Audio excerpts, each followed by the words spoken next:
ఈరోజు భోగాపురం ఎయిర్పోర్టు ప్రారంభం అవుతా ఉందంటే దేశ ప్రధాని మన దగ్గరకు వస్తూ ఉన్నాడంటే ఏదైతే ఎనగబడ్డటువంటి శ్రీకాకుళం, విజయనగరం, విశాఖపట్నంలో అటువైపు ఉత్తరాన ఉన్నటువంటి ఆ ప్రాంతం అంతా కూడా ఆ ప్రజలందరూ ఎంతో సంతోషపడుతూ ఉన్నారు.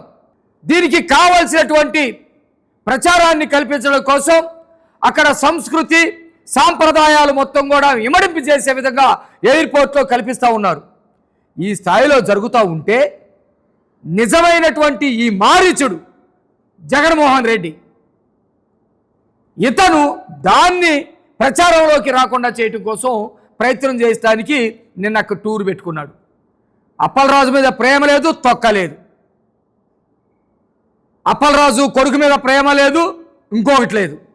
ఇదంతా కూడా ఈ జగన్ సంబంధించినటువంటి సైకో నేర కుట్రల్లో భాగంగా చేసినట్టుగా స్పష్టంగా అర్థమవుతూ ఉంది.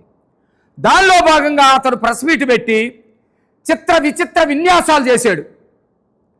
ఎట్లా ఆ సైకో గనక తాను రాయి తీసుకొని కొట్టుకున్నా నన్ను అందరూ చూస్తే చాలు అనుకుంటాడు చూడు, బ్లేడ్ తీసుకొని కోసుకున్నా నన్ను అందరూ చూస్తే చాలు అనుకుంటాడు చూడు, సైకో తత్వం ఉన్నటువంటి వాడు. ఆ టైపులో ప్రెస్ మీట్ పెట్టి ప్రెస్ మీట్లో చిత్ర విచిత్రాలు చేశాడు.